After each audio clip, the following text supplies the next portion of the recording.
সবাই দাঁড়িয়ে পড়ো জায়গাতে, কথা বলবে না।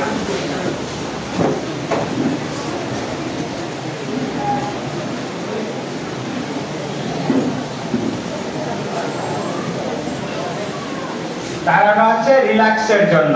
অনেকে এর আগে মহারাজ ধ্যান করার কথা বলছে, অনেকেই ধ্যান করে ঘুমিয়ে পড়েছে দেখেছি বেঞ্চের উপরে। তো যখন বসবে মেরুদণ্ড সিধা করে বসো, এবার সবাই বসে পড়ো। মুখে আওয়াজ থাকবে না।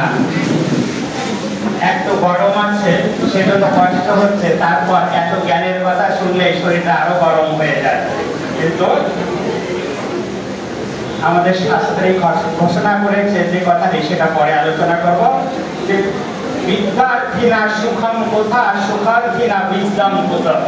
মানে যে বিদ্যার্থী যদি সুখ চায় তাহলে সুখ পাবে না, আর যদি বিদ্যা চায় তাহলে সুখ তাকে ত্যাগ করতেই হবে।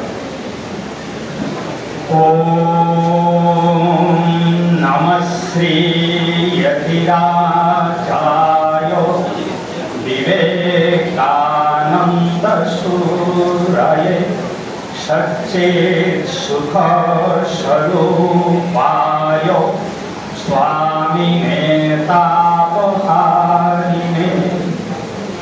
ওম সহনা ভবতু সহনৌ ভুনক্তু সহ বীর্যং করবাবহৈ তেজস্বিনাবধীতমস্তু মা বিদ্বিষাবহৈ।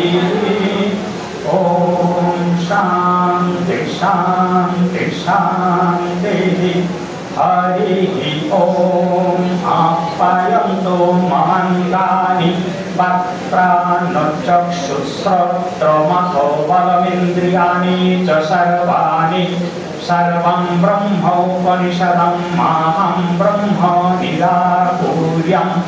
মা ব্রহ্ম অনিরাকরণমস্তু অনিরাকরণামেস্তু।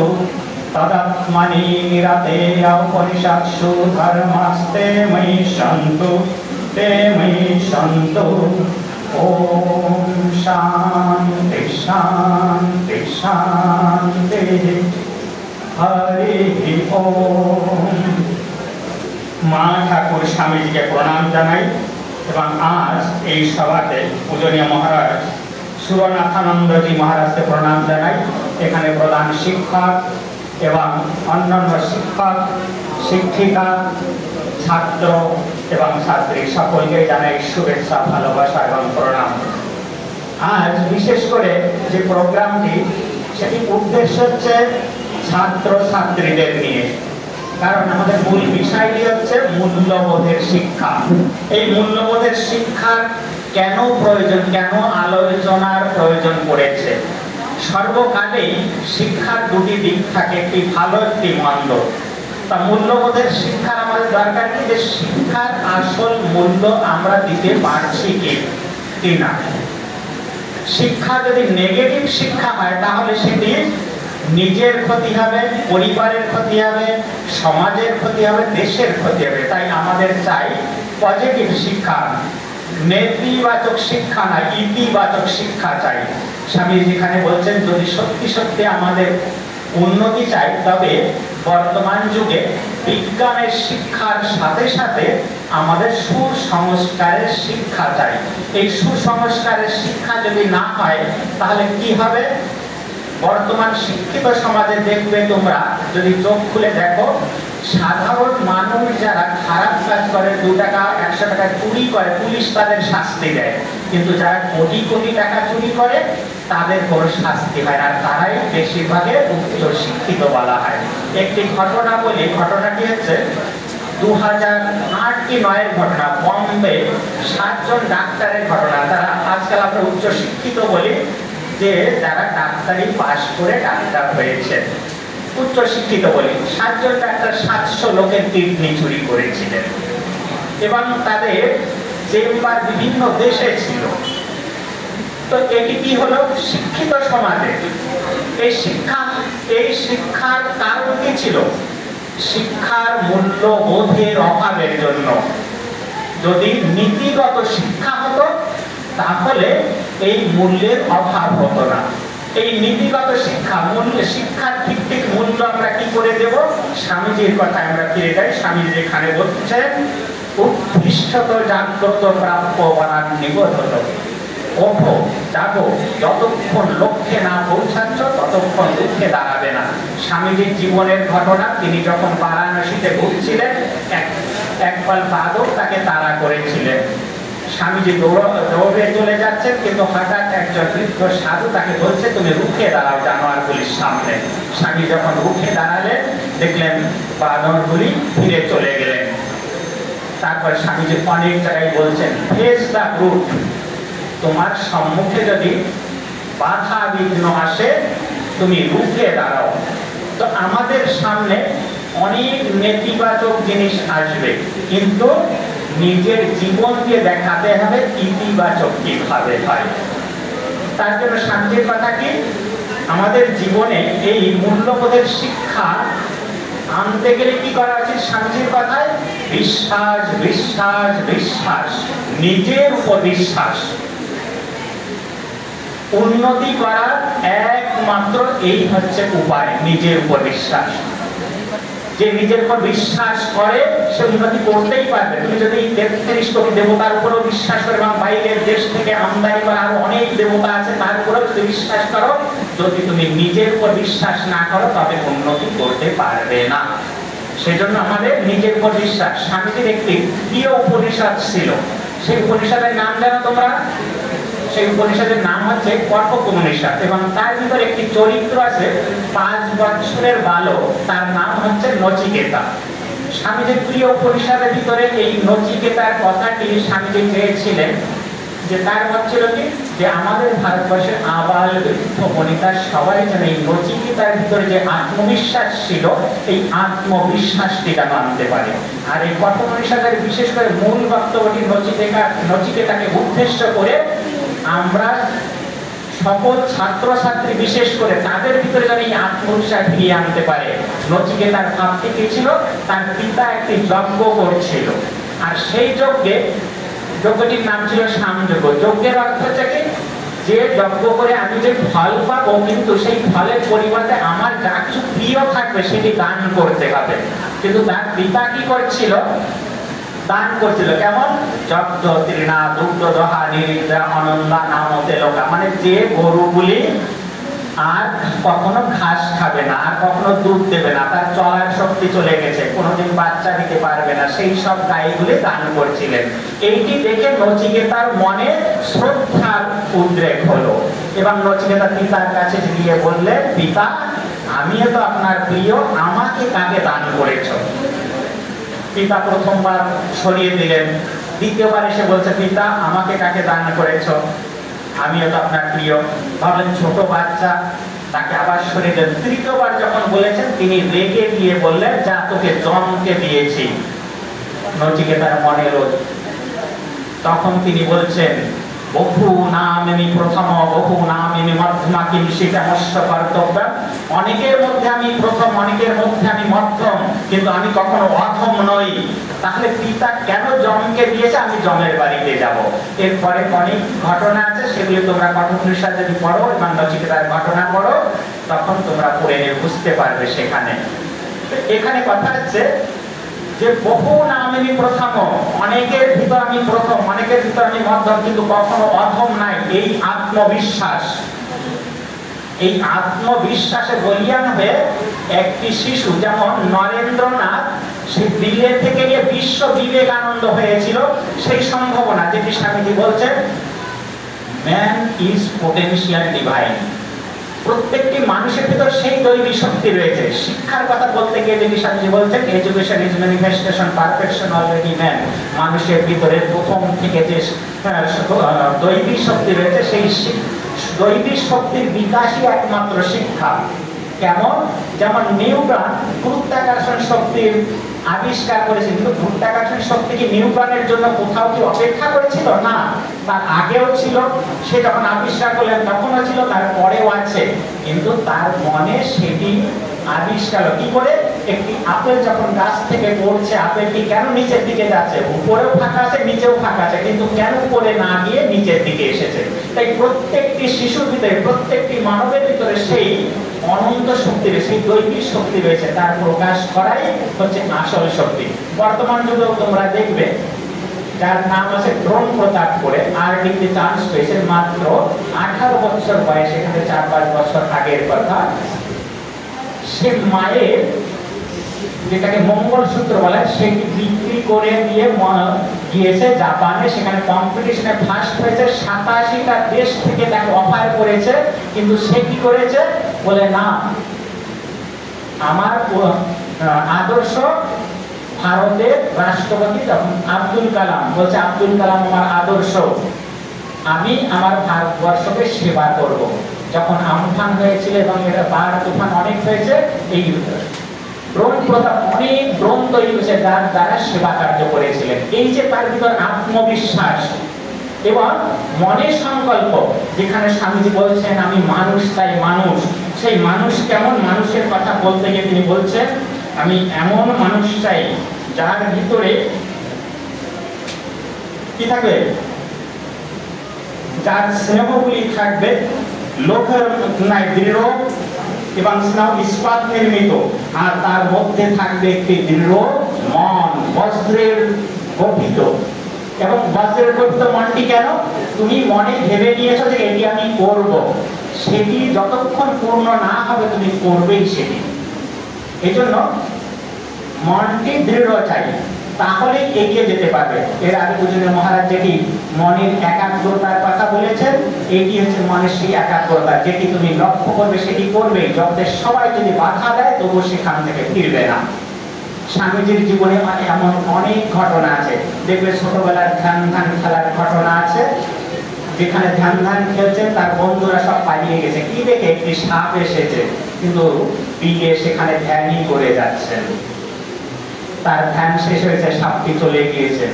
আরেকটি তার আত্মবিশ্বাসের কথা, তাদের বাড়ির পাশে একটি চাপা ফুলের গাছ ছিল, সেই গাছটিতে বন্ধুদের নিয়ে তিনি ঝুলা ঝুলতেন, কিন্তু সেখানে পাশের একটি বৃদ্ধ তাকে সবাইকে ভয় দেখিয়েছেন যে এই গাছে ব্রহ্মদত্তি আছে, ব্রহ্মদত্তি কি করবে? ঘাড়টি মটকে দেবেন। কিন্তু সবাই চলে গিয়েছে, নরেন কি করেছে? তারপরে ওই গাছে ঝোলা ঝুলছে। বন্ধুরা যখন এসছে তখন বলছে আরে যদি ব্রহ্মদত্তি থাকবে তাহলে এর আগেই আমার ঘাড়টি মটকে দিত। এই আত্মবিশ্বাস, স্বামীজির জীবনে অনেক ঘটনা আছে এমন, আর আত্মবিশ্বাসের বলে আমাদের পুরাণ আদিতে অনেক ঘটনা আছে। তোমাদের সামনে একটা তুলে ধরে, যেমন ভক্ত প্রহ্লাদের ঘটনা আছে। আমাদের সম্মুখে একটি উদাহরণ এসে গেছে, ধর 2 বছর আগেই করোনা কাল, তোমরা দেখেছো। করোনা কালে কি মানুষের কাছে একটা দুর্বিষহ ঘটনা, কিন্তু আমার তো মনে হয় এই ঘটনাটি মানুষের কাছে এসছে মানুষের যারা পরীক্ষা, সত্যিকারের মানুষের ভিতরে দয়া, মায়া, ক্ষমা, প্রেম সবকিছু আছে কিনা তার পরীক্ষা দিতে হয়েছে। স্বামীজি যেখানে বলছেন আলো নিয়ে চলো, বড় লোকের ঘরে নিয়ে চলো এবং গরিবের ঘরে নিয়ে চলো, কিন্তু দেশকে আলো নিয়ে চলো, প্রকাশ নিয়ে চলো বড় লোকের ঘরে। কিসের জন্য? যাদের কাছে ধন সম্পদ অর্থ টাকা করি আছে তারা দিবাঙ্গ হয়ে আছে, কারণ তাদের কাছ থেকে দয়া, মায়া, প্রেম, ক্ষমা এইসব জিনিসগুলো অনেক দূরে চলে গিয়েছে। তাই তাদের কাছে জ্ঞানের আলো নিয়ে চলো। এই করোনা কালে দেখবে সত্যিকারের মানুষের পরীক্ষা, যদি সত্যিকার মানুষ মানুষকে ভালোবেসে থাকে, মানুষ নিজের পরিবারকে ভালোবেসে থাকে, নিজের সমাজকে ভালোবেসে থাকে, নিজের দেশকে ভালোবেসে থাকে, একজন আর একজনের কাছে চলে যাবে। করোনা কালে দেখিয়ে দিয়েছে মানুষ একজন আর একজনকে দূরে সরিয়ে দিয়েছে। কিন্তু আরেকটি জিনিস প্রকাশ পেয়েছে এই করোনা কালে, কি? স্বামীজির সেবা কার্য।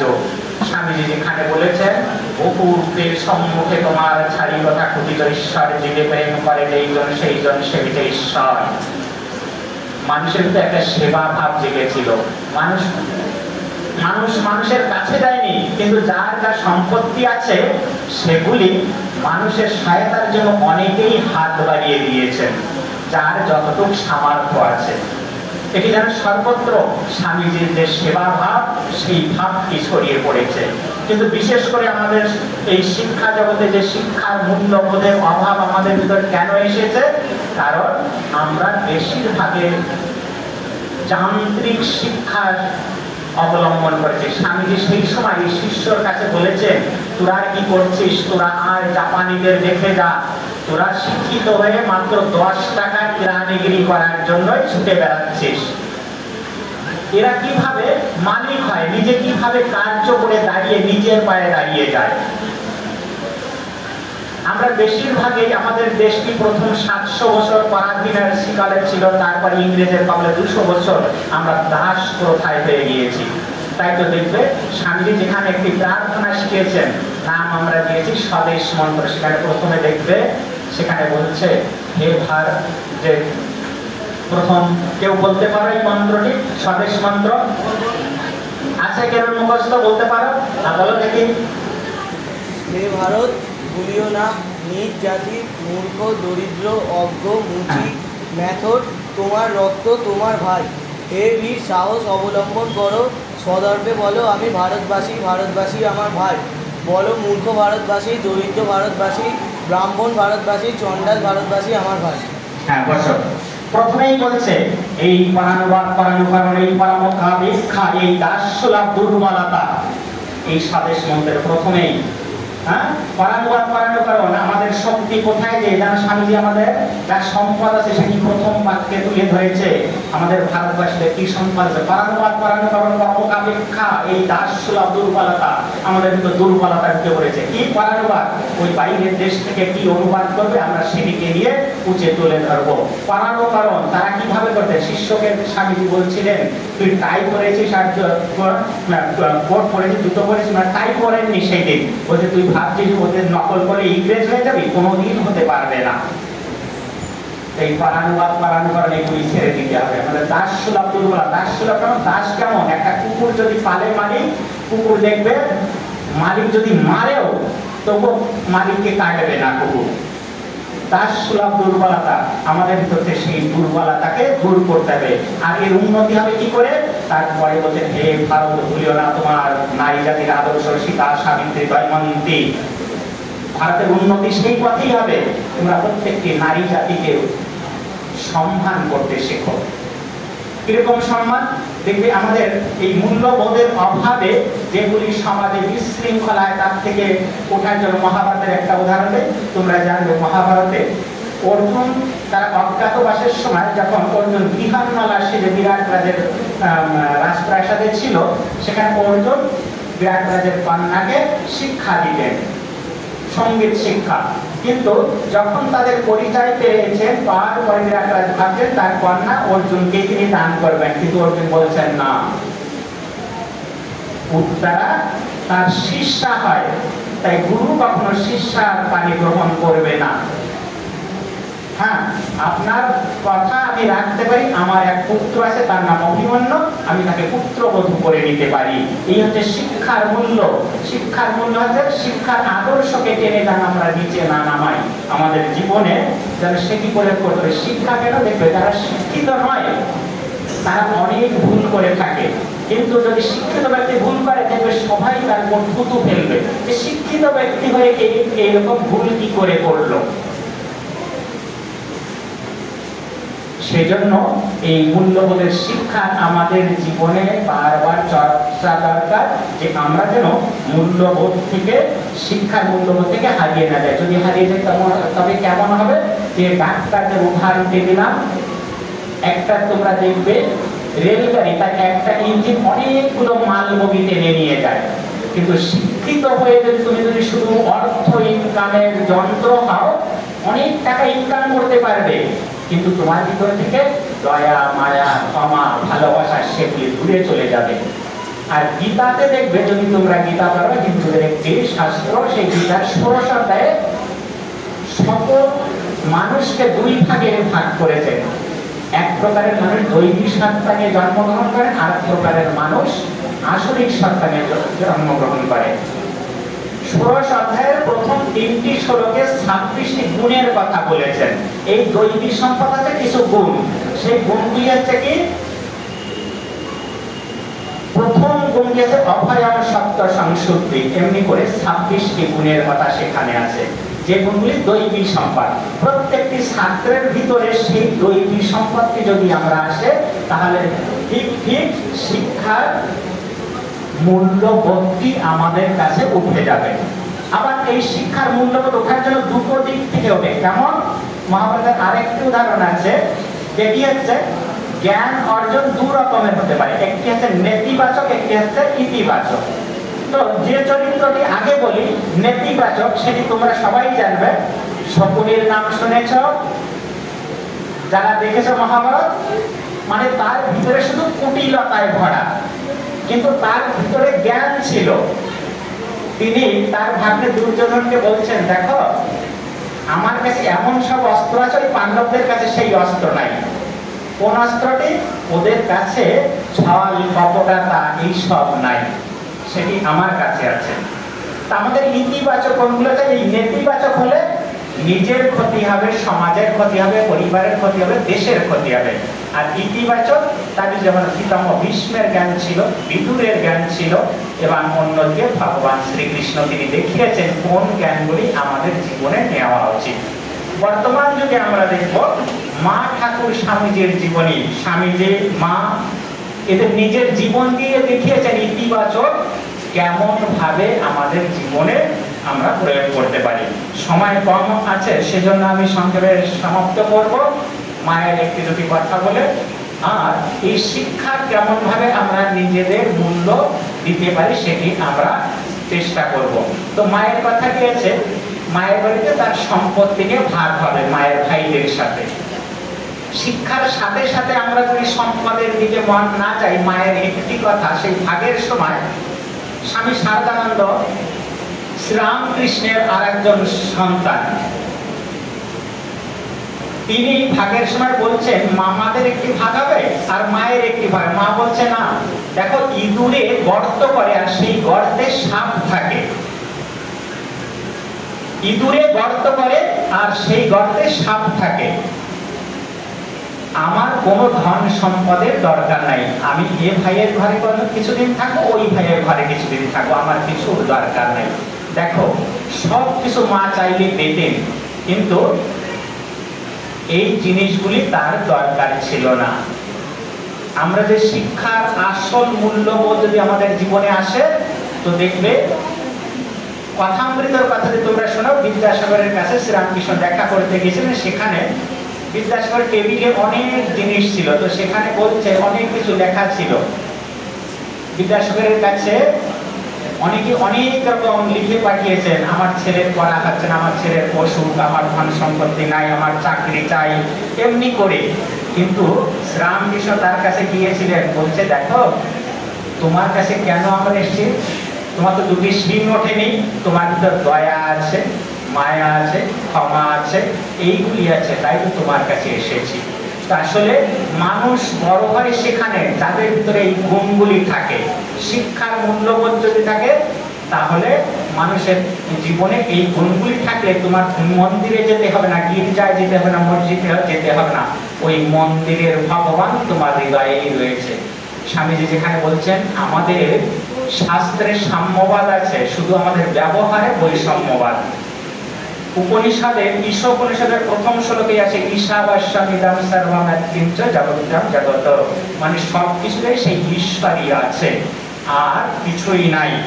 তো আমরা দেখব এই মূল্যবোধের শিক্ষার ভিতরে আমাদের জীবনে চারটি ভাগ যদি দেখি, যে যেমন বিলে থেকে বিশ্ব বিবেকানন্দ হতে গিয়ে চারটি উন্নতি, একটি হচ্ছে শারীরিক উন্নতি, দ্বিতীয় হচ্ছে মানসিক উন্নতি, তৃতীয় হচ্ছে রাষ্ট্রীয় উন্নতি, চতুর্থ হচ্ছে পারমার্থিক উন্নতি মানে আধ্যাত্মিক উন্নতি। তো আধ্যাত্মিক উন্নতি ছেড়ে দাও ছাত্র জীবনে, ছাত্রদের তপস্যা হবে, ছাত্রায়ণাং অধ্যয়নাং তপ, তপস্যা হবে অধ্যয়ন করা। সেই অধ্যয়নটি কেমন হবে? স্বামীজির কথা আগে বলেছি, বিজ্ঞানের শিক্ষার সাথে সাথে সুসংস্কারের শিক্ষা। আর যে শ্লোকটি আগে বলেছিলাম, সুখার্থিনা বিদ্যাম কোতা আর বিদ্যার কিনা সুখান্ততা, বিদ্যা অর্জন করতে গেলে সুখ ত্যাগ করতে হবে। যেমন এখন পড়াশোনা করলে তোমাদের ঘুম কম করতে হবে। মহারাজের আগে যেটা উদাহরণ দিয়ে বলেছিলেন যে অল্পহার, অল্পহার কেন করতে হবে? নিদ্রা কম করার জন্য। বেশি খাবে, পেট ভরে খাবে। রাবণের ভাইয়ের কথা শুনেছ? কুম্ভকর্ণ 6 মাস ঘুমাতেন আর 1 দিন জাগতেন। তো বেশি খেলে আলসতা আসবে। তো এই যে সুখ চায় সে বিদ্যা পায় না কখনো, আর যে বিদ্যা চায় সে কখনো সুখ পেতে পারে না। তো স্বামীজির যে ওঠো জাগো বইটিতে তোমরা দেখবে 10 পৃষ্ঠাতে আত্মবিশ্বাসের কথা আছে, তোমরা পড়বে এটি। এবং আত্মবিশ্বাস থাকলে নিজেদের পায়ে নিজেরা দাঁড়াতে পারবে এবং শিক্ষার আসল মূল্যবোধকে ফুটিয়ে তুলতে পারবে। এখানে আমি সমাপ্ত করছি। মা ঠাকুর স্বামীজির কাছে প্রার্থনা করি যে শিক্ষার মূল্যবোধ তোমাদের জীবনে ফুটে উঠুক এবং তোমরা নিজের জীবন সেটি দেখিয়ে দেবে। সকলকে শুভেচ্ছা এবং ভালোবাসা। ওম শান্তি শান্তি শান্তি। হরি ওম তৎসৎ। শ্রীরামকৃষ্ণার্পণমস্তু।